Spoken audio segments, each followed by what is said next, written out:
が今年もやってきた。煙突から忍び込んだプレゼントを置いてくぜ。このポケはどこかな、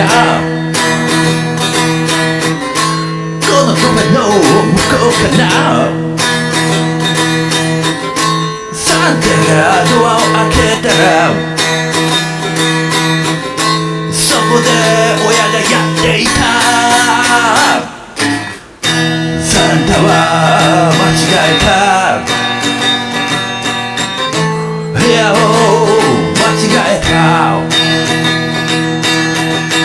クリスマスの夜だから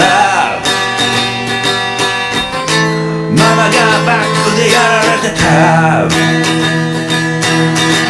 サンタは立っていた、サンタも立っていた。サンタは言いました。どうか僕を待ってくださいと。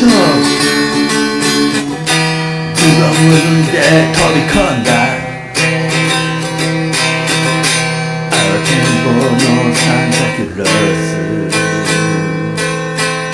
出る前に